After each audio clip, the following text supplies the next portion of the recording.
बिस्मिल्लाहिर्रहमानिर्रहीम, अस्सलाम वालेकुम नाज़रीन, मैं हूँ यासिर रशीद और आप देख रहे हैं दिल स्टार। नाज़रीन, स्टूडियो मेरे साथ मौजूद हैं सीनियर तजियाकार राना मोहम्मद अजीम साहब। पाकिस्तानी सियासत का इस वक्त रुख ये है कि पाकिस्तान तहरीक इंसाफ के चेयरमैन इमरान खान साहब ने आज जो तकरीर की है लॉन्ग मार्च के शुरका से खिताब करते हुए उनका ये कहना है कि मैं नहीं चाहता कि मेरी मर्जी से किसी शख्स की तैनाती हो, चाहे वो आर्मी चीफ हो, चाहे वो कोई चीफ जस्टिस हो, चाहे वो आईजी हो। मुझे किसी की तैनाती के ऊपर कोई मसला नहीं है। मैं सिर्फ ये चाहता हूं कि मेरिट के ऊपर तैनाती हो। तैनाती जो भी करे उसका इस्तेस्वाब राय है वो कर सकता है। पाकिस्तान तहरीक इंसाफ का जो लॉन्ग मार्च है उसे किस हद तक पजीराई मिल रही है? पाकिस्तान तहरीक इंसाफ ने लॉन्ग मार्च की हिकमत अमली में जो तब्दीली की और उन शहरों को भी टच करने की कोशिश की जो पहले हिकमत अमली में शामिल नहीं थे, तो वहां से पाकिस्तान तहरीक इंसाफ को किस हद तक रिस्पॉन्स मिल रहा है? वफाकी हुकूमत कुछ दिनों से खामोश तमाशाई बन के देख रही है, कोई बड़ा बयान सामने नहीं आ रहा। हल्की फुल्की सी मौसीकी वाले बयान सामने आते हैं। वो बयानात क्या है कि पाकिस्तान तहरीक इंसाफ की मकबूलियत कम हो रही है, पाकिस्तान तहरीक इंसाफ को नए इंतखाबात के हवाले से कोई भी बड़ा प्लान इनका कामयाब नहीं होगा, इस तरह के बयानात आते हैं। हमारे वजीर आजम मियां मोहम्मद शहबाज शरीफ साहब लंदन में मौजूद थे, तो एक दिन का कयाम क्यों बढ़ाया गया? जो वजह सामने आई वो ये आई कि तबीयत की खराबी के बायस उन्हें एक दिन वहां पर मजीद ठहरने का मशवरा दिया गया, इस वजह से वो ठहरे। लेकिन कुछ खबरें और भी मंजर आम पे हैं कि किसी बात पे डेडलॉक है, वो डेडलॉक नहीं खत्म हो पा रहा, जिसकी वजह से वजीर आजम ने एक दिन का कयाम वहां पे मजीद बढ़ाया। मोहम्मद बिन सलमान सऊदी क्राउन प्रिंस, उनका दौरा पाकिस्तान मुलतवी हो चुका है, रीशेड्यूल किया जाएगा। 21 नवंबर को वो इंडोनेशिया के शहर बाली में G20 समिट में शिरकत करेंगे। तो क्या ये पहले से तयशुदा नहीं था कि वो शिरकत करेंगे? क्या अब भी आके ये उनकी हिकमत अमली में शामिल हुआ कि पाकिस्तान जाने की बजाय वो उधर जाएंगे? इस सब पे मुफस्सल गुफ्तगू की जाएगी। राना साहब की तरफ बढ़ते हैं। अब सबसे पहले बात ये अहम खबर क्या है कि लंदन में क़याम को क्यों बढ़ाया गया? बिस्मिल्लाहिर्रहमानिर्रहीम, अस्सलातु वस्सलामु अलैका या सय्यदी या रसूल अल्लाह, अस्सलातु वस्सलामु अलैका या सय्यदी या हबीब अल्लाह। या सर, मेरे पास तो इतला ये है कि किसी एक बात पर डेडलॉक मौजूद है, शहबाज शरीफ और बड़े मियाँ साहब पर। बात बड़े मियाँ साहब की ही मानी जानी है। मेरे पास इतला यह है कि बड़े मियाँ और शहबाज शरीफ साहब में बहुत से मामलात पर गुफ्तगू हुई, जिसमें सबसे अहम मामला तैनाती के हवाले से है। बड़े मियाँ साहब ने एक ऐसा नाम दिया जो 5 से भी आगे जाके आता है, जो 5 से भी पहले 5 से भी नीचे आता है, जिस पर थोड़ा सा नहीं बहुत ज़्यादा एतराज़ भी किया गया।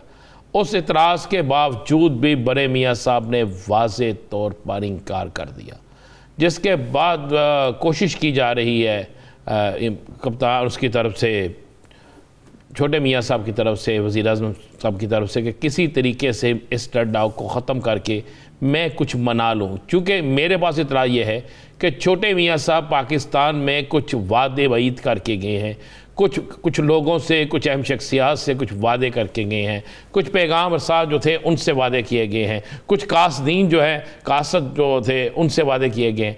कोई वो वादे पूरे होते नज़र नहीं आ रहे। बड़े मियाँ साहब इस मामले में बिल्कुल क्लियर और क्लीन तौर पर जवाब दे चुके हैं कि मैंने जो चिट तुम्हें दी है तुम इसी के मुताबिक करोगे। मेरे पास इतना ये कि आज भी जो मियाँ साहब के राब्ते आसफ अली जरदारी और मेंगल साहब से और उसके बाद मौलाना फजल रहमान और दीगर लोगों से हुए हैं, वो राब्ते भी शहबाज शरीफ साहब ने ही करवाए हैं कि किसी तरीके से कोई ऐसा हल निकल आए कि हम बाइज़्ज़त तरीके से जो वादे करके आए हैं वो पूरे हो सकें। अब फैसला ये हुआ है वहाँ पे, जो मेरी इत्तला है, कि डेडलॉक बरकरार है और बड़े मियाँ साहब ने ये वाज़े तौर पे कह दिया है कि जो मैं कह रहा हूँ इसी पे अमल होगा, इससे हट के कोई दूसरी बात नहीं होगी। जिसके बाद हालात ये हैं कि छोटे मियाँ साहब इंतहाई परेशान हैं और छोटे मियाँ साहब ने किसी को फ़ोन करके ये भी कहा है पाकिस्तान में कि लगता है कि अब मामलात ख़त्म हो रहे हैं। ये लफ्ज़ मैं आपको कह रहा हूँ और इसकी ये बाकायदा किसी मुस्लिम लीग नून के अहम ज़िम्मेदार को कहा। फिर उसी मुस्लिम लीग नून के अहम ज़िम्मेदार ने बाकायदा एक मीटिंग में कहा कि समझें ये हमारी आखिरी मीटिंगें चल रही हैं। या सर, उन्होंने कहा ये हमारी आखिरी मीटिंगें चल रही हैं। अब जो बहाना बनाया जा रहा है कि मियाँ साहब सफ़र के काबिल नहीं हैं, बीमार हैं, मुझे एक बात बताएं, 4 घंटे 3-3 घंटे 6-6 घंटे मीटिंग होती है, आज भी मीटिंग हुई है। वो कौन सी बीमारी है जिसमें मीटिंग तो हो सकती है लेकिन जहाज़ का सफ़र नहीं हो सकता? वो कौन सी बीमारी है जिसमें आप सारा दिन फिर तो सकते हैं, मीटिंगों में बैठ सकते हैं, अहम तरीन गुफ्तगू कर सकते हैं, लेकिन जहाज़ का सफ़र नहीं हो सकता। ये सिर्फ एक बहाना है। और असल में जो मैंने आपको अंदर की खबर दी है, अंदर की मेरे पास जो इतलात है वो ख़बर यही है। क्योंकि आज मैं सदर पाकिस्तान ने जो एक 2 तकरीब रखी थी, एक तकरीब में मैं भी गया था, तो उसमें भी बहुत सी अहम गुफ्तगू आई। तो उसमें भी बिल्कुल वाज़े तौर पर ये इशारा दिया गया गुफ्तगू में कि मामला बहुत हद तक तय हो चुके हैं, और उन तयशुदा मामलात में ये भी चीज़ शामिल है कि जल्द अज जल्द इलेक्शन और दीगर 2-3 चीज़ें और थी। लेकिन एक मीटिंग का जो एलामिया जारी हुआ उसमें सदर पाकिस्तान का ये कहना था कि मैंने बहुत कोशिश की है, मुज़ाकरात की, लेकिन नए इंतखाबात के हवाले से कोई हतमी फैसला नहीं हो सका। वो यही कहेंगे ऑन द रिकॉर्ड। मैं आपको ऑफ द रिकॉर्ड कुछ चीज़ें ऐसे बता रहा हूँ। जिस मीटिंग में हम थे, जिस खाने में हम थे, जिसमें उसमें चंद लोग थे, जो गवर्नर हाउस के अंदर हुआ था उसमें काफ़ी रश था। और मज़े वाली बात है, कुछ ऐसे भी सहाफ़ी थे जो सहाफ़ी नहीं थे। या सर, कोई ऐसे भी सहाफ़ी थे बन के आए हुए थे जो सहाफ़ी नहीं थे, लिहाजा छोड़े उसको, वो तो हो गया जो होना था। लेकिन मैं आपको ये जो बात कह रहा हूँ कि वो है जो मैंने अपने कानों से सुनी है, आँखों से देखी है, ये सारी चीज़ें बड़ी क्लियर और वाज़ेह। लंदन डेडलॉक था, डेडलॉक में ख़त्म नहीं हो सका। मियाँ साहब का हुक्म है, जो बड़े मियाँ साहब का हुक्म होगा, छोटे मियाँ साहब को मनोमन उसी पर अमल करना पड़ेगा। छोटे मियाँ साहब ने किसी जगह जिक्र किया है कि मुझसे ज़्यादा अहमियत मरियम साहिबा की बात को दी जा रही है, मुझसे ज़्यादा अहमियत किसी और को दी जा रही है। बल्कि उन्होंने यहाँ तक कहा कि गेम करने वाले बड़े गेम ज़ाहिर तो गेम बड़ी अच्छी खेल रहे हैं और वो एक तीर से कई शिकार करना चाहते हैं। वो या सर किसी वक्त में बता देंगे हम कल के वक्त क्या शिकार हो सकते हैं। लेकिन मैं आपको एक बात बता दूं, जो चिट बड़े मियाँ साहब ने लिख के भेजी है और जिसमें मैं कह रहा हूँ कि 5 से नीचे भी शुरू है, उस चिट के हवाले से मैं आपको बता दूँ मियाँ साहब की वो चिट शायद ना चल सके। शायद उस चिट पर ये ज़रा वापस आ लेने दे। वापस आने के बाद आपको हालात इतने तेज़ी से बदलते हुए नज़र आएंगे, आप सोच नहीं सकते। मियाँ साहब की वापसी लेट होना और कुछ समरी को आगे ना भेजना, बहुत सी वजूहात हैं जो हम टीवी पे बयान नहीं कर सकते। लेकिन इशारतन मैं आपको ये बताऊँ, मियाँ साहब की वापसी पे आपको बहुत सी चीज़ें तब्दील नज़र आएंगी। बड़े मियाँ साहब की बहुत सी ख्वाहिशात दम तोड़ती नज़र आएंगी, और अगर वो दम तोड़ती हुई नज़र नहीं आएंगी, नहीं दम तोड़ेंगी, तो फिर मुल्क किसी और तरफ जाता नज़र आएगा। क्या मियाँ शहबाज शरीफ साहब जिन नामों पे या जिन कामों पे इत्तफाक कर चुके हैं, पीडीएम में शामिल तमाम जमातें उससे मुत्तफिक हैं, या वो मियाँ नवाज शरीफ साहब वाली आरा रखती हैं? कोई भी ना मियाँ नवाज शरीफ के नामों पे कोई मुत्तफिक है, ना शहबाज शरीफ के नामों पे मुख्तलिफ है। भाई मुझे एक बात है, किस तरह आसिफ अली जरदारी साहब चाहेंगे कि उनके दिए हुए नाम काबिल कबूल ना हो, और किस तरह वो चाहेंगे कि शहबाज शरीफ के दिए हुए या नवाज शरीफ के दिए हुए नाम काबिल कबूल हो और हमारे नाम दिए हुए काबिल कबूल ना हो। नवाज शरीफ सारी जंग ला रहा अपनी बेटी के लिए, आसिफ अली जरदारी सारी जंग ला रहा अपने बेटे के लिए, तो दोनों का मुफाद जो है लहदा है। दोनों जो है वो किसी सूरत में भी किसी अपने एक दूसरे के नामों पर इत्तफाक नहीं करेंगे। मैं आपको ये बिल्कुल दुरुस्त कह रहा हूँ। आपको चंद दिनों बाद ये सारी चीज़ें नज़र आना शुरू हो जाएंगी। ये बिल्कुल हकीकत है, और मेरी इस हवाले से बड़े ज़िम्मेदारान से बात हुई है। मेरी पीपल्स पार्टी के भी कुछ लोगों से बात हुई है, मेरी मुस्लिम लीग नून के ज़िम्मेदारान से बात हुई है, मेरी एक वफाकी वजीर से बात हुई है। उसने तईद की है इस बात की, उसने बताया, मैंने उससे पूछा मेरे पास ये इतलात, उसने कहा बिल्कुल दुरुस्त इतलात है। इसी तरह चल रहा है। तो आप कहेंगे पीडीएम जो है आपस में मुतफिक नहीं, पीडीएम इस वक्त मुतफिक सब इस चीज़ पे है कि इमरान खान को नहीं आना चाहिए। सब इस चीज़ पे मुतफिक है कि इमरान खान जो है अगर वो आ गया तो हम सबको सियासी तौर पर वो खा जाएगा। अगर इमरान खान के फौरी इलेक्शन के मुतालबे को पूरा कर दिया गया तो हम किसी जगह से भी इलेक्शन नहीं जीत सकेंगे। इवन सिंध के अंदर से बलूचिस्तान, KPK, पंजाब, कहीं से भी इलेक्शन नहीं जीत सकेंगे। ये इस बात पर ज़रूर इकट्ठे हैं। लेकिन तैनाती के मामले पर सबकी अपनी अपनी आरा, अपने अपने उम्मीदवार, अपनी अपनी पसंद जो है वो शामिल है। राना साहब, कबल इस वक्त इंतखाबात के ऊपर भी कोई मुत्तफिक नहीं है। जिन्होंने मुत्तफिक करवाना है वो करवा लेंगे, क्यों फिक्र करते हैं?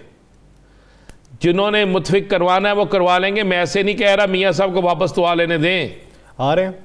हाँ आना है, और किधर जाना है, क्या करना, वहाँ पे रहेंगे। कितने दिनों में? हो सकता है एक आधे दिन मियाँ साहब को पीर के रोज तक पाकिस्तान में बड़े मियाँ साहब की बात कर, बड़े मियाँ साहब अभी नहीं आ रहे, बड़े मियाँ साहब नहीं आ रहे। मैं आपको लिए तो वो सिफारती पासपोर्ट का इजरा किस वजूहात की बुनियाद पर? किसी और मुल्क भी तो जा सकते हैं ना, कहीं और से भी सिफारिश करा सकते हैं ना, कहीं और से भी प्रेशर डलवा सकते हैं ना। इतनी जल्दी वापसी नहीं है भाई। वापस आना तो भी छोटे मियाँ साहब के साथ ही आ जाए, क्यों नहीं आ रहे? आ जाए, क्या खौफ है? वफाक के इस्लामाबाद में उतरते हैं, पुलिस इनकी, सारा कुछ इनका, क्या फिक्र है इनको? कोई दिसंबर में भी वापसी नहीं देख रहे? दिसंबर का महीना बड़ा मज़ेदार महीना होता है, भीगा भीगा सा दिसंबर होता है। देखें तो सही, दिसंबर तो आ लेने दें, पहले ये नवंबर का महीना तो गुजरने दें। नवंबर के महीने के हालात देखने के बाद ही दिसंबर के फैसले जो हैं वो मियाँ नवाज शरीफ करेंगे। हर सियासी जमात, ये मैं आपको बिल्कुल कन्फर्म कह रहा हूँ, हर सियासी जमात नवंबर के फैसलों के बाद दिसंबर के फैसले करेगी। ये बड़ी क्लियर और साफ सी बात है। हर सियासी जमात नवंबर के फैसलों के बाद दिसंबर के फैसले करेगी, और नवंबर के फैसलों के बाद दिसंबर में क्या फैसले होते हैं ये भी पाकिस्तानियों के लिए बड़ा सरप्राइज होगा। मुझे तो लग रहा है कि नवंबर में ही बड़ा सरप्राइज होगा। मेरे पास जो इतलात है वो तो नवंबर की हैं। दिसंबर में तो तैयारियां होनी है, दिसंबर में तो रुखसती की का अपना सामान समेटने की, ये सारा सिलसिला चलना है, इससे आगे नहीं चलता। मुझे मार्च अप्रैल में इंतखाबात देख रहे हैं? हाँ, मार्च अप्रैल, मैं नहीं कह रहा। देखें, 3 अमरीकी जो बड़े मारूफ तरीन लोग हैं उन्होंने ये अपने वहाँ पे अपने रिसर्च पे किया कहा है और अपने इंटरव्यूज में कहा है कि पाकिस्तान के अंदर मार्च अप्रैल में इलेक्शन नज़र आ रहे हैं। उन्होंने किस बुनियाद पे कहा है? देखें ना कोई चीज़ तो है। मुझे आज एक बात बताएं यासिर साहब, ये अचानक जो दौरा मुलतवी हुआ है, यहाँ तो ये दौरा था ही नहीं, पहली बात। नंबर 1, अगर दौरा नहीं था तो फिर इसका इतना प्रोपेगेंडा क्यों किया गया?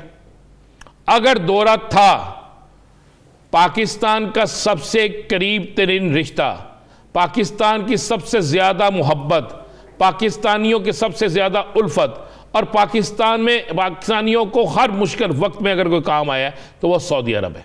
ऐसा ही है ना जी? और मुझे एक बताएं, कभी ये मुमकिन ही नहीं था कि सऊदी वज़ीर आज़म वली अहद क्राउन प्रिंस ये पाकिस्तान आए और इमरान खान इनके आने पर एहतजाज करता। ये मैं आपको लिख के देता हूँ, ये मुमकिन नहीं था। मेरी ये खुद बात कप्तान से हुई, तो कप्तान ने कहा ये तो मुमकिन ही नहीं है, ये तो 1% ऐसा नहीं होना था, 1% भी।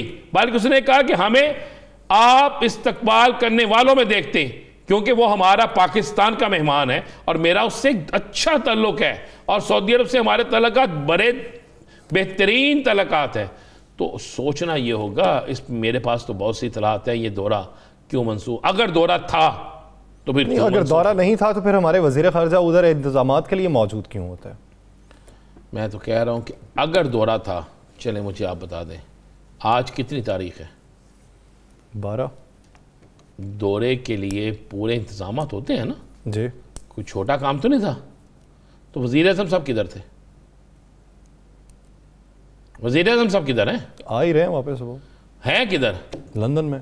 इधर होना चाहिए था ना, तो आना भी तो 21 ये एक। अगर दौरा था, अगर दौरा नहीं था तो फिर और बात है। अगर दौरा कैंसिल हुआ है तो फिर मैं आपको बड़ी खबर ये दे दूँ, फिर इसलिए कैंसिल हुआ है कि उनको भी इल्म में ये बात आ चुकी है कि वो कोई नई तैनाती और नई हुकूमत जिसके साथ जिसकी भी हो उसके साथ वो चलना चाहेंगे। इसका मतलब है अगर ये दौरा मुलतवी हो गया है तो इसका मतलब बड़ा क्लियर और साफ है कि रुखसती शुरू हो गई है।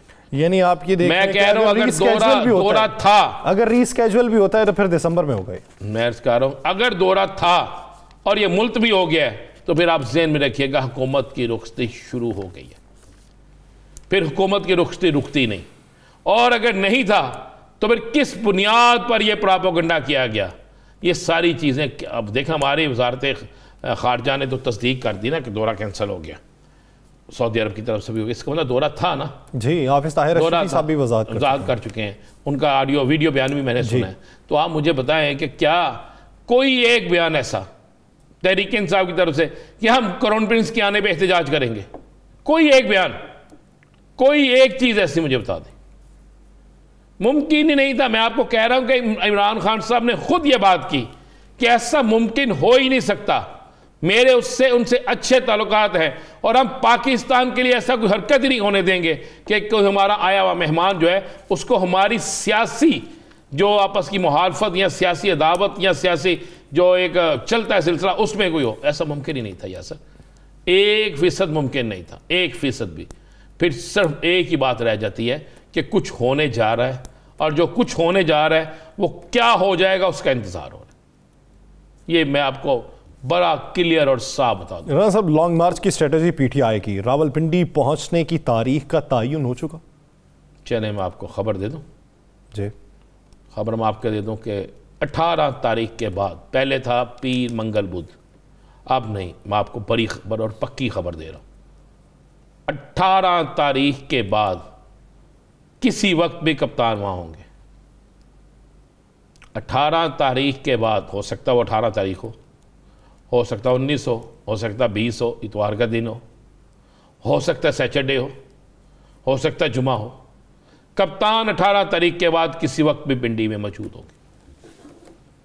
तारीख नोट कर लीजिएगा, वक्त नोट कर लीजिएगा, आपके सामने आ जाए। इस्लामाबाद में दाखिले की कोशिश कब तक की जाएगी? दाखिले की नौबत ही नहीं आएगी। कब तक रावलपिंडी बैठे रहेंगे? मैं कह रहा हूं बैठने की भी नौबत इतनी लंबी नहीं आएगी। 3-4 दिन तो बैठेंगे। मैं कह रहा हूं 3-4 दिन का वक्त ही नहीं होगा। इंतजार तो करें आप। क्या हो गया यासिर साहब, बहुत तेजी से चीजें चेंज हो रही हैं, आपकी तवक्कुआ से ज्यादा तेजी से चीजें। 18 के बाद कितने दिन की तवालत हो सकती है? जिस दिन खान वहां पहुंचेगा। 18 के बाद 8 दिन की भी हो सकती है। मैं कह रहा हूं जिस दिन खान साहब वहां पहुंचेंगे 18 के बाद, हो सकता है 18 को पहुंचे। 18 के बाद खान जिस दिन वहां पहुंचेगा, 2 से 3 दिन तो ज्यादा, मैं समझता हूं 48 घंटों में फैसला हो जाएगा। सही, आप ये समझते हैं कि खान साहब के वहां पे पहुंचने के 48 घंटों बाद फैसला हो जाएगा? जी, बिल्कुल। और तमाम तर लॉन्ग मार्च भी पहुंच चुका होगा वहां पे? शायद हो सकता है लॉन्ग मार्च, आप 16 को मैं और आप प्रोग्राम कर रहे हो 16 या 17 को, तो लॉन्ग मार्च सारा इस्लामाबाद पिंडी पहुंच चुका हो। यानी ये तो फिर वो बात हो गई कि लॉन्ग मार्च के पहुंचने के बाद खान साहब वहां पे जाएंगे। मैं कह रहा हूं हो सकता है कि पहुंच चुका हो, और खान साहब जो हैं 18 तारीख को वहां पर जिस जगह पे इकट्ठे करना है वहां पे इस्तकबाल के लिए मौजूद। अच्छा, एक आखिरी सवाल ब्रेक से पहले, आप क्या समझते हैं कि पीटीआई ने जो अपनी स्ट्रेटजी में तब्दीली लेके आए, ये टोबा टेक सिंह की तरफ गए, इन इलाकों को टच करने का कितना फ़ायदा हुआ? बहुत फ़ायदा हुआ। वहाँ से लोग जो आना चाहते थे जहाँ खान साहब का रूट नहीं था, एक तो वहाँ पे मुतहरक हुए। एक लॉन्ग मार्च पूरे पंजाब के उन जगहों पर भी चला गया जहाँ पर पहले रूट नहीं था, नंबर 1। नंबर 2, तंजीम चेक हो गई, तंजीम के लोगों को चेक कर लिया गया, लोगों को मुतहरक कर दिया गया, एक किस्म की इलेक्शन कैंपेन हो गई। लेकिन सबसे बड़ी चीज़ आप देखें यासर, आप उस चीज़ को बिल्कुल उस पर नहीं देख रहे, सबसे बड़ी चीज़ देखें, कप्तान 2 दिन से जो तकरीर कर रहा है, कप्तान उस पर किसी का नाम नहीं ले रहा। कप्तान की 2 दिन की तकारीर जो है आप निकाल के देख रहे, कल की और आज की, उसमें बहुत सी चीज़ों का फ़र्क है। तो इस फ़र्क के बाद कई जगहों पर चीखें निकल गई हैं, पीडीएम के अंदर चीखें बज रही हैं, चीखें निकल रही हैं कि कप्तान ने जिनको तनकीद का निशाना बनाना था, जिनका तोपों का रुख कप्तान का जिस तरफ था, अचानक क्यों रुक गया है? कप्तान क्यों कह रहा है आज कि मुझे कोई शौक नहीं आईजी लगाने का, कोई मुझ में शौक नहीं चीफ जस्टिस के कौन हो, कोई नहीं कि आर्मी चीफ कौन हो, कोई नहीं कि फला, हम कहते हैं मेरिट पे हो, जो मर्जी हो। आज क्या खान ने अपनी पूरी तकरीर में कोई मुतनासा बात की? चलें इसी पे बात करते हैं, ब्रेक लेनी है, ब्रेक के बाद इसी पे बात करते हैं कि बदलाव किस वजूहात की बुनियाद पे है, और आने वाले दिनों के अंदर पाकिस्तान तहरीक इंसाफ की जो पॉलिटिकल नैरेटिव की कैंपेन है वो किस हद तक तेज होगी। नाज़रीन कहीं नहीं जाएगा, स्टे विद अस।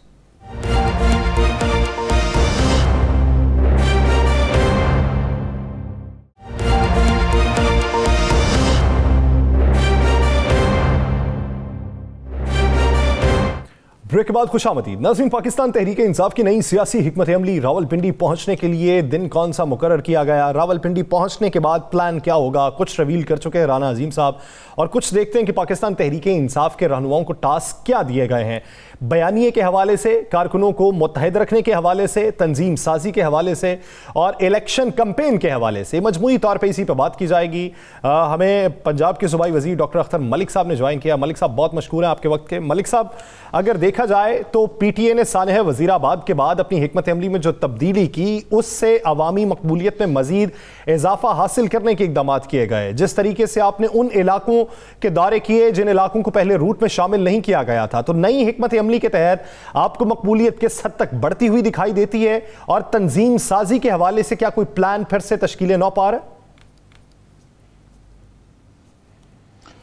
बिस्मिल्लाहिर्रहमानिर्रहीम। सबसे पहले तो मैं आपका शुक्रिया अदा करता हूँ। और जो आज की जो करंट सियासी सूरत हाल है, ये कभी पाकिस्तान के लोगों ने इस तरह की हिकमत अमली नहीं देखी थी, ना ही आपके कैमरे की आंख ने इस तरह की चीज़ें देखी थी कि जो जिस तरह लोगों को मोटिवेट किया गया। पहले 57 के करीब जलसे किए गए पूरे पाकिस्तान में और जोक दर जोक लोग आए और उन्होंने इमरान खान के बयानिए को सुना, ना सिर्फ सुना बल्कि उसको कबूल किया। मैं समझता हूँ कि एक तो वो बहुत बड़ा फैक्टर था और दूसरी बात यह है कि जिस तरह जो हमारे नॉन कंसर्निंग जो लोग होते थे, पॉलिटिकल सिस्टम थे, वो सारे उस धारे में शामिल हो गए हैं।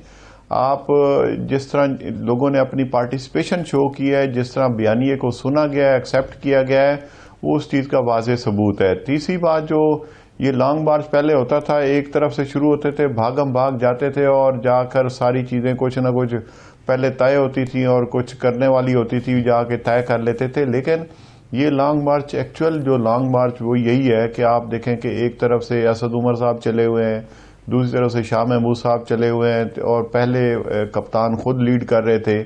तो ये जो स्ट्रेटेजी है, अभी साउथ वाले बाद में जाकर शामिल होंगे, तो इस तरह जो पूरा साउथ से पंजाब से शामिल होंगे, फिर KPK है, कश्मीर है, गिलगित बल्तिस्तान है, इवन सिंध से जो काफिले निकल रहे हैं, तो उनकी वो जो कन्वर्जेंस है वो वहाँ पे जाकर होनी है पिंडी में और वहाँ से आगे जाके चीज़ें चलनी है। तो इस तरह की स्ट्रेटेजी ये भी पाकिस्तान के लोगों ने पहली दफ़ा देखी है और पूरा पाकिस्तान इसमें इन्वॉल्व है। अदरवाइज चंद किराए के लोग आ जाते थे जिनको पे करके लेके आया जाता था। जैसे आपके सामने कराची का मार्च था जो कि चला था, मौलाना फजलुर रहमान साहब का मार्च था, एक लाहौर से चला था। वो लोग थे जो उनको बिरयानी की प्लेटों पर और इन चीज़ों पर ला के बिठाया जाता था और उनसे मुतालबत करवाए जाते थे। यहाँ पे लोग खुद अपने खर्चे पे जा रहे हैं। मुल्क के जो मुफादात हैं वो हर बंदा उसको अपना मुफाद समझ रहा है, इनकी ओनरशिप ली हुई है। तो ये बहुत बड़ा डिफरेंस है और पाकिस्तान के लोग इस वक्त जो मोटिवेटेड है और ये पॉजिटिव साइन है। ये तो सियासी आपकी सूरत हाल हो गई। आज हमजा शहबाज शरीफ बड़े आपकी वजारत पे खासकर बड़े चीखे और उन्होंने बड़ी तनकीद की कि डिंगी बड़ा फैल गया है, हुकूमत नाकाम हो गई है। मैंने आपको 24 घंटे काम करते भी देखा है, मैंने आपको लोगों से मिलते भी देखा है। और ये क्या है, वाकई डिंगी इतना फैल गया है या ये भी सियासत, इस पे सियासत हो रही है, क्या हो रहा है? देखिए जी, अब इनको कुछ कहने को तो मिलता नहीं है और इस तरह मिस गाइड और मिसलीड करने की ये कोशिश करते हैं लोगों को, जो इनका पुराना वतीरा है। आपको मैं फिगर्स के साथ बात कर सकता हूँ। ये जब से ये हमजा सरकार आई थी अप्रैल से लेकर 1 अगस्त तक, आप देखें कि इनकी जो टोटल एक्टिविटीज़ थी, जो सर्वेलेंस और इस तरह की जो चीज़ें थी पंजाब में इन्होंने की, वो सिर्फ 2 करोड़ के करीब थी। हमने अगस्त के बाद जब अब तक देखें कि मेरे ख्याल 2.5 महीने हुए हैं सारे, 2.5 महीने में हमने 11 करोड़ एक्टिविटीज़ की हैं। इस तरह की जो सर्वेलेंस एक्टिविटी है, लार्वा डिटेक्शन है, फॉगिंग है, IRS है, जो आपका सारे जो सिस्टम है इसका डेंगी का। आप देखें कि पिछले साल जो कंपैरेटिव स्टडी देखें तो 98 के करीब डेथ्स थी। इस दफ़ा हमारी टोटल डेथ्स अब तक जो है 15 नवंबर तक, बल्कि 1 नवंबर तक कोई 38 के करीब हैं। हमारे जो बेड ऑक्यूपेंसी जो पिछले साल की निस्बत से इस दफ़ा कम है। हमने जो इन 2.5 महीनों में 3 महीनों में काम किया है, वो हमने इनके ऊपर पर्दा डाला है कि इनकी जो इनएफिशिएंसी थी, जो 3 महीने ये इलीगल पोस्टिंग ट्रांसफर्स करते रहे हैं, जो लोगों के घरों में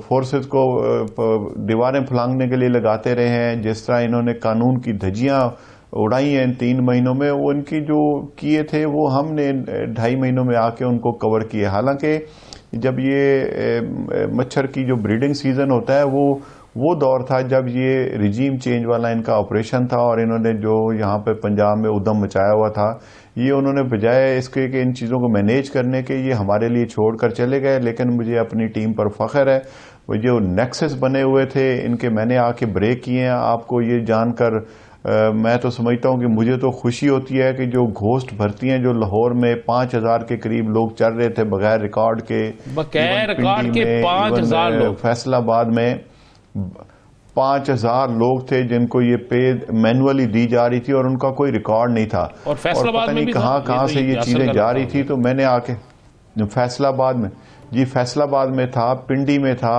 शेखुपुरा, गुजरांवाला, जहां पर ज्यादा लोग रखे हुए थे वहीं पर ये सारे जो डेंगू के केसेस ज्यादा रिपोर्ट होने शुरू हुए। तो मैंने इनको प्रोब किया तो मुझे पता चला कि इसमें सारी घोस्ट भर्तियां की थी, मैनुअल उनको तनख्वाहें जाती थी। मैंने उनको पूरा इलेक्ट्रॉनिक रिकॉर्ड इनका बनवाया और इनको मैंने मैंडेटरी कर दिया है कि इनकी जो पेज हैं जो एंड्रॉयड एक्टिविटी शो करेगा। और डॉक्टर साहब उम्मीद करते हैं कि आपके जो इकदाम हैं ये इसी तरह शफाफ तरीके से आगे बढ़ते रहें और बेहतरी आती रहे महकमा सेहत में। लॉन्ग मार्च के हवाले से ये पूछना है कि लॉन्ग मार्च का पहले आपने एलामिया जारी किया कि इस्लामाबाद जाएंगे, फिर बातें पिंडी तक आ गई, फिर पहले एक तारीख दी गई, अब उसमें तवालत सामने आ रही है। तो बहुत से लोग ये राय रखते हैं कि आपका इस्लामाबाद जाने का इरादा ही नहीं है, आपका मिशन ही क्लियर नहीं है। मिशन असल में है क्या, कब पिंडी पहुंचना है और कब पिंडी से इस्लामाबाद जाने का फैसला करना है? देखिए जी, ये जो पीडीएम है ये पहले कहती रही कि हम इस असेंबलियों को नहीं मानते, हम प्रेसिडेंट को नहीं मानते, हम ये जो सिस्टम है इसको नहीं मानते। जब हम लोग तैयार हुए तो ये भाग खड़े हुए और वही असेंबलियां जब इनके अपने वजीर बनने शुरू हो गए, वजीर आला बनने शुरू हो गए, तो वही असेंबलियां इनके लिए हलाल हो गई जिनको पहले ये हराम कहते थे। मौलाना साहब का बेटा वजीर बन गया तो उनकी भी वो तकलीफ दूर हो गई। वजीर आजम शहबाज शरीफ बन गए तो उनकी तकलीफ दूर हो गई। हमजा शहबाज वजीर आला बना तो उनकी तकलीफ दूर हुई। पीपल्स पार्टी वालों का बिलावल भुट्टो बना तो उनकी तकलीफ दूर हो गई। हालांकि ये 3 साल यही सड़कों पर घूमते रहे, लॉन्ग मार्च करते रहे कि हमें इन असेंबलियों की सेंटिटी पे हमें शक है, ये असेंबलियां जेन्युइन नहीं है। जब ये खुद बन गए तो वही असेंबलियां भी जेन्युइन हो गई। जब पाकिस्तान तहरीक इंसाफ कहती थी कि हम मैंडेट के थ्रू आए हैं, पब्लिक ने हमें भेजा है, तो ये नहीं मानते थे। जब इनकी बात सुन ली गई, मान ली गई कि आए नए इलेक्शन की तरफ जाते हैं जो ये मुतालबा करते थे, तो अब ये आगे आ गए हैं और पब्लिक और पाकिस्तान तहरीक इंसाफ इनके पीछे पीछे है। ये कोई जो पॉलिटिकल सिस्टम है या पॉलिटिकल प्रोसेस है कोई एक दिन का नहीं होता, ये तो कंटिन्यूअस प्रोसेस है, चलता रहता है। और इमरान खान की जो स्ट्रेटेजी है कि जिस तरह पूरे मुल्क को इन्होंने खड़ा कर दिया है और अपनी जो पहले लोग, मैं बता रहा था कि जो इलेक्शन के दिन को छुट्टी का दिन मनाया करते थे, जो नौजवान इलेक्शन से बिल्कुल अपने आप को फासले पे रखा करते थे, जो फैमिलीज थी वो इस सिस्टम में होती नहीं थी, पॉलिटिकल सिस्टम में, और एक लेबल लगा हुआ था कि ये अल्लाह माफ करे, मैं सारे एक जैसे तो नहीं है कि ये सारे करप्ट लोगों का टोला है जो पॉलिटिकल एक्टिविटीज करते रहते हैं। ये वो लोग थे जो बिल्कुल साइड पे होते थे। इमरान खान की वजह से ये वापस आ गए, इस सिस्टम में आ गए, धारे में आ गए। अब उनको पाकिस्तान की इस्लामाबाद का पहले भी फिक्र थी, अब ज्यादा फिक्र है। पहुंच रहा है यासर का जो सवाल है जी, इंशाल्लाह। डॉक्टर साहब वैसे अजरह तफन्नुन आपका जवाब भी जो है ना ये लॉन्ग मार्च की तरह तूल पकड़ गया है, तो मुझे समझ नहीं आई कि पिंडी पहुंचेंगे किस दिन। मैं आपको उसी तरफ आ रहा हूं। देखिए, मैं ये बैकग्राउंड जब तक लोगों को पता नहीं होता तो उनको चीजों की समझ नहीं आती। मैं इमरान खान साहब ने कहा था कि ये स्ट्रेटेजी होती है कि जो पहले मुखालिफ जब जो है टीम करती है तो उसके मुकाबले में जो हमारे कप्तान ने अपनी स्ट्रेटेजी उन्होंने बताया था कि वो जो कर रहे हैं उनको पता है वो कर रहे हैं, लेकिन जो मैंने करना है वो मुझे पता है और मैंने वो पत्ते शो करने हैं। तो कप्तान की ये स्ट्रेटेजी है, इनको भगा भगा के मारना है और इनको बता बता के मारना है कि तुम लोग नाअहल हो। अगर इसमें कारकुनान थक गए तो मफादात का सौदा किया और एक दिन नहीं, पाकिस्तान तहरीक इंसाफ का जो कारकुन है वो थकने वाला नहीं है। आप देखें कि पहले ये लोग बिरयानी पे लेकर जाया करते थे लोगों को, पॉलिटिकल जो पार्टी से, ये सारे अपने खर्चे पे जाते हैं। कोई कारकुन थकने वाला नहीं है। जिसको पाकिस्तान से मोहब्बत है वो आखिरी दिन तक नहीं थकेगा, पाकिस्तान के मुफादत पे कभी सौदा नहीं होने देगा। ये आप देखेंगे कि ये दिन ब दिन आप देखें कि लोग पहले कहते थे कि इमरान खान के होते हुए लोग निकलते हैं, तो अब इमरान खान साहब तो घर बैठे हैं, वीडियो लिंक पे खिताब कर रहे हैं, और शाह महमूद कुरैशी साहब का जो वजीराबाद में इस्तकबाल हुआ है, जिस तरह लोग वहां से निकले हैं, और आगे गुजरात में हुआ है, आज लाला मूसा में था, ये दिन ब दिन बढ़ता जा रहा है। और जो लोग पाकिस्तान के साथ मोहब्बत करते हैं, खान साहब ने कहा था कि तीसरा हफ्ता नवंबर का मैं दिल्ली में होऊंगा, तीसरा हफ्ता जो है वो शुरू होने वाला है। तो क्या खान अपनी स्ट्रेटेजी किसी जी क्या अगला खान साहब अपनी स्ट्रेटेजी अपने पास नहीं, मेरा ख्याल है ये अकॉर्डिंग टू सिचुएशन चीजें तब्दील भी हो सकती हैं, और उस टारगेट पे हम जा भी सकते हैं। ये बेचारे कंटेनर लगा लगा के इनको थका दिया है, कभी लगा लेते हैं कभी हटा लेते हैं, उनको समझ नहीं आ रही कि पाकिस्तान तहरीक इंसाफ क्या कर रही है और पाकिस्तान तहरीक इंसाफ ने अल्टीमेट करना क्या है। तो वो खुद बहुत ज्यादा कंफ्यूज है, जो इम्पोर्टेड हुकूमत है उनकी वजह से। मतलब हम तो अपनी स्ट्रेटेजी जो हमारी है, हमारा गोल है, वो इंशाल्लाह हम अचीव करेंगे। हमारा एक ही मुतालबा है कि ट्रांसपेरेंट, शफाफ, साफ इलेक्शन पाकिस्तान की आप ये समझते हैं कि आपकी जो स्ट्रेटेजी है उसका विजन क्लियर है, उसके अंदर कोई इबाहम नहीं है? हाँ बिल्कुल, इमरान खान की स्ट्रेटेजी में कोई अभाव नहीं है, वो बिल्कुल क्लियर है और अपने टारगेट्स के मुताबिक जा रहे हैं कि जब आपको जरूरत होगी केपीके से भी लोग आ जाएंगे, सिंध से भी आ जाएंगे, बाकी सूबों से भी आ जाएंगे, और पंजाब से तो इंशाल्लाह जो देखे ना आपने जिस तरह चल रहा है और पूरा एक एक जिला टच कर रहा है, हमारी इलेक्शन कैंपेन भी हो रही है, लोग मोटिवेट भी हो रही है, और अपना इंशाल्लाह हम टारगेट भी वसूल करेंगे। जी सही, टारगेट अचीव कर लिया जाएगा। इलेक्शन कैंपेन के तौर पर भी इसे देखा जा रहा है, और पाकिस्तान तहरीक इंसाफ की जो हिकमत अमली है वो क्लियर है और विजन भी क्लियर है, हुकूमत को थकाना चाहते हैं। बहुत शुक्रिया डॉक्टर अख्तर मलिक इस हवाले से अपना वक्त देने के लिए। नाज़रीन एक ब्रेक लेनी है, ब्रेक के बाद पाकिस्तान मुस्लिम लीग नून के रहनुमा कैसर अहमद शेख साहब हमारे साथ मौजूद होंगे, हुकूमती इक़दाम पर बात की जाएगी, कहीं नहीं जाएगा। Stay with us.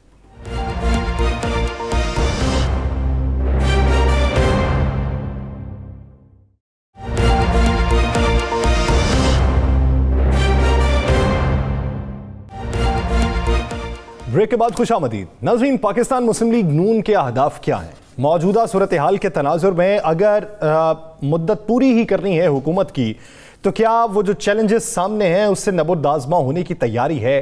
Pakistan Tehreek Insaf का जो मुतालिबा है उनकी नज़र में किस हद तक वैलिड है, या उनकी नज़र में पाकिस्तान तहरीक इंसाफ का मुतालिबा किसी दीवाने जहन की इख्तरा है? मौजूदा सूरत हाल में मीसाक मईशत और मीसाक जमहूरियत के नारे जिनकी तरफ से लगाए जा रहे थे वो तकमील के मराहिल तक क्यों नहीं पहुंचे? इस पूरे सियासी और माशी मंजरनामे में बात करेंगे। हमें ज्वाइन किया है पाकिस्तान मुस्लिम लीग नून के सीनियर रहनुमा कैसर अहमद शेख साहब ने। शेख साहब बहुत मशकूर हैं आपके वक्त के।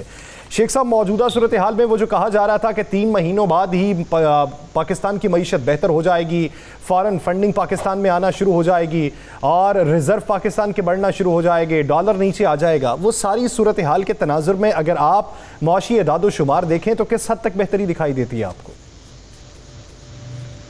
जी यासर, जहाँ तक मईशत के इशारियों का तल्लक है, कोई ज़्यादा बेहतरी इन 7 महीनों में नहीं हुई, लेकिन उसकी वजूहत भी तो रही ना। देखिए ना, सैलाब का जिस तरह हुआ, और फिर ये जो टर्माइल है, पॉलिटिकल टर्माइल, देखिए ये तो अपोजिशन ये कोशिश कर रही है। हालांकि तमाम पार्टियों की ख्वाहिश तो ये होना चाहिए कि हमारा मुल्क आगे बढ़े। हमारे यहाँ ये होता है कि नहीं जी, जो पार्टी इन पावर है वो तरक्की ना करे, उसके खिलाफ जब ये बातें होती हैं, तो जब आप टर्माइल पैदा करेंगे, बाहर वाला सरमायाकार ही कोई नहीं आएगा। आज शहजादा मोहम्मद बिन सलमान ने आना था, वही हुआ जो जिसका खर्चा था। पहली बार जब इन्होंने धरना दिया तो प्रेसिडेंट शी जो चाइना के, उनका दौरा था, उन्होंने बहुत बड़ी इन्वेस्टमेंट यहाँ करनी थी, उनका इरादा था, तो वो दौरा कैंसिल हो गया। आज शहजादा मोहम्मद बिन सलमान का दौरा कैंसिल हो गया। तो जब पार्टियाँ इस तरफ लग जाएं कि ऐसा ना हो कि हुकूमत कोई ऐसा कारनामा कर दे, या मईशत बेहतर हो जाए, या रोज़गार आ जाए, या बाहर से पैसा आ जाए, जब उसके लिए निगेट करना शुरू कर दें तो फिर मुल्क ने क्या तरक्की करनी? कोई भी पार्टी। शेख साहब, आप कहते हैं कि इस धरने की वजह से सऊदी जो क्राउन प्रिंस थे उनका टूर जो है दौरा मुलतवी हुआ है, लेकिन आप ही के हुकूमत के ज़िम्मेदार हैं ताहिर अशरफी साहब।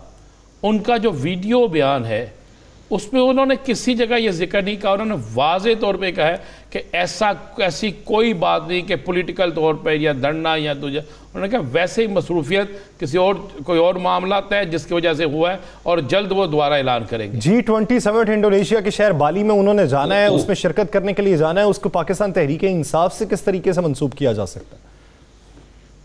देखिए ना, अब क्या कहें, पहले प्रेसिडेंट शी का भी दौरा इस वजह से नहीं हुआ। पहले वाला छोड़ दे, आपका तो बता देना वो पहले वाला। आप बताइए। देखिए राणा साहब आप तो बिल्कुल अच्छी जो न्यूट्रल बात है वो करना होती है ना। बात ये है कि आप होते कोई इन्वेस्टमेंट लेके आना होता और ये टर्माइल होता, मैं इन्वेस्टमेंट के लिए मुल्क में करूंगा और ये हालात चल रहे होंगे तो क्या करूंगा इन्वेस्टमेंट। शेख साहब यही एक सवाल है। शेख साहब बिल्कुल आपने बड़ी अच्छी बात की, न्यूट्रल बात करनी चाहिए। तो पिछली हुकूमत जो थी जिसमें 3 लॉन्ग मार्च हुए, तो वो 3 लॉन्ग मार्च क्या वो पाकिस्तान की मईशत के लिए नुकसानदेह नहीं थे? क्या उस वक़्त कोरोना से मुल्क के अंदर तबाही नहीं फैली थी, कारोबार तबाह नहीं हुए थे? तो फिर वो जो करेंगे तो आगे अपोजिशन वही करेगी ना। नहीं वही मैं तो वही बात कर रहा हूँ कि हम सारी पार्टियां अगर यही करती रहेंगी, लेकिन हमने तो अपोजिशन में भी चार्टर ऑफ इकॉनमी यही कहते रहे कि आए बैठे चलो गलतियां होंगी, इतना तक कह दिया उस वक्त भी कि गलतियां ही होंगी, लेकिन कभी तो बैठे। क्या दूसरे मुल्कों में, इंडिया में भी आपने पॉलिटिक्स देखी होगी कि उनकी अपोजिशन पार्टियां या दूसरे ममालिक में, यूके में अब 2 महीने में 3 वज़ीर-ए-आज़म तब्दील हुए। क्या उनके यहाँ, मैं खुद गया हुआ था 3-4 महीने पहले, वहाँ काफ़ी दिन रहा। तो इस किस्म का टर्माइल चल रहा है। हम चाहते क्या हैं? क्योंकि मैं कहता हूँ, मैं जापान में था आज से बहुत अरसा पहले की बात कर रहा हूँ, तकरीबन 50 साल पहले। वहाँ पे वो मार्च कर रहे थे, अपना वो एहतजाज कर रहे थे। जब रेड सिग्नल हुआ ना तो वो रुक गए, फिर जब ग्रीन सिग्नल हुआ तब उनका वो एहतजाज शुरू हुआ। हम कब ये 50 साल पुरानी बात कर रहा हूँ मौसम, हम तो हर चीज़ का सत्यानाश करते जाते हैं, जो रास्ते बंद कर देते हैं, टायर जलाते हैं। मैं कोई एक पार्टी की बात नहीं कर रहा राणा साहब, मैं पूरे मुल्क की बात कर रहा हूँ। क्या हमारा मुल्क इस तरह आगे बढ़ेगा? अगर हम लगे रहेंगे कि सामने वाली जो पार्टी है गवर्नमेंट वो तरक्की करे ही नहीं। अब देखिए ना, ये बिल्कुल कोई शक नहीं कि मईशत बुरी तरह डिस्टर्ब हो रही है, कोई तरक्की नहीं हुई 7 महीने में। जो हमारे टारगेट थे, ना रेवेन्यू टारगेट पूरा हुआ, ना हमारे यहाँ कोई मईशत की GDP ग्रोथ हो रही है, ना रिजर्व बढ़ रहे हैं। और IMF से हर पार्टी आके IMF से कर्जे लेगी। शेख साहब आप बहुत अच्छी बात करते हैं कि चार्टर ऑफ इकोनॉमी होना चाहिए। चार्टर ऑफ इकोनॉमी सिर्फ और सिर्फ चार्टर ऑफ डेमोक्रेसी की सूरत में हो सकता है कि दोनों तरफ के मुतालिबात जो हैं उनमें से कुछ मुतालिबात चुने जाएं जिसके ऊपर डेडलॉक ख़त्म किया जाए, उसी नुक्ते पे इत्तफाक किया जाए, तभी आगे के लिए कोई सूरत हाल बेहतर हो सके। जब आप बार बार बात करते हैं लेकिन फिर प्रेस कॉन्फ्रेंसेस के अंदर ये भी कहते हैं इनसे किस मुंह से हम बात करें, ये तो फितना फैलाते हैं, फसाद फैलाते हैं, सड़कें बंद करते हैं, तो सर फिर इस तरीके से तो सूरत हाल काबू में नहीं ना आती। आप दुरुस्त कह रहे हैं। मैं तो यही कह रहा हूँ कि हम सबको मिलके, देखिए असम्बली एक ऐसा फोरम है, वहाँ आ जाए दोबारा। एक तो उन्होंने असम्बली भी छोड़ दी, अब हम कहाँ उनसे डिस्कस करें।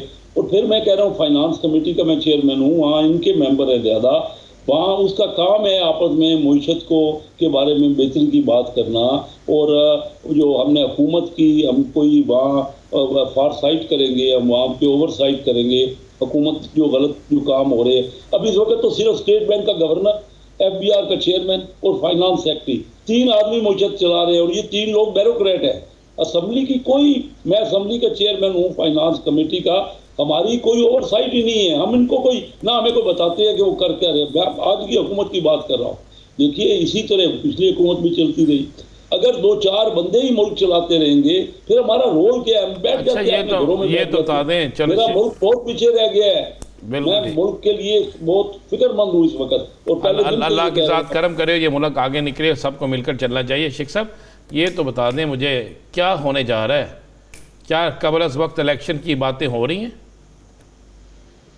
देखिए हमें यकीन जानिए राणा साहब, हम पार्टी में, हमारी पार्टी की मीटिंग भी नहीं होती, हमें कोई पता नहीं होता। लेकिन मैं आपको झूठ, लेकिन वैसे इस्लामाबाद के अंदर क्या अफवाहें गर्दिश कर रही हैं? इस्लामाबाद में तो मुख्तलिफ अफवाहें चल रही हैं। ये भी चल रहा है अगर ये इसी तरह झगड़े जारी रहे तो कोई एक्स्ट्रा कॉन्स्टिट्यूशनल भी बात हो सकती है। मैं आपको सही कह रहा हूँ, क्योंकि देखिए मुल्क को बचाना सबसे पहले, हमारी जो स्टेट है, रियासत को बचाना सबसे ज़्यादा ज़रूरी है। इस वक्त तो सारी दुनिया में हम पता नहीं, हम अपना मजाक बनवा रहे हैं, उड़वा रहे हैं।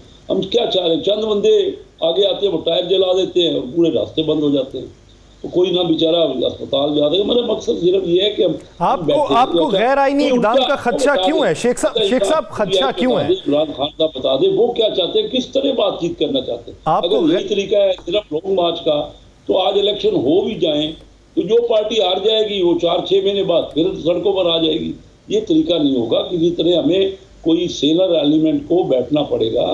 दोनों पार्टियों में बहुत अच्छे लोग हैं, तमाम पार्टियों में। दो पार्टियों में हो सकते हैं शेख साहब मेरा सवाल ले लें। दो पार्टियों में हो सकते हैं, लेकिन पीटीआई की राय यह है कि बात किससे करें? आपसे बात करें तो पीपी कहेगी हम स्टेक होल्डर बड़े हैं, पीपी से बात कर लें तो पीएमएलएन कहेगी हम बड़े स्टेक होल्डर हैं, दोनों से कर लें तो फिर मौलाना को कौन बनाएगा? वो कहते हैं 13 जमातों का मजमुआ है, या तो फिर खुद नाम शॉर्टलिस्ट करके भेज दें, हम बात कर लेते हैं। बिल्कुल ये भी हो सकता है, बड़ी अच्छी आई। सारी पार्टियां मिलकर देना, ये एक हुकूमत है। और या मैंने एक तजवीज़ दी है, फ़र्ज़ करो उनको बाद लोग पसंद नहीं है, जो उनको अच्छे लगते हैं ना मौजूदा पार्टियों में से, हर पार्टी में से उस रेशो से, जैसे पार्लियामेंट में उनकी अक्सरियत है, उससे हर पार्टी में वो अपने मतलब के अच्छे वोट चुन लें। हम अपने मतलब के इनकी पार्टी में चुन लेते ताकि बैठे।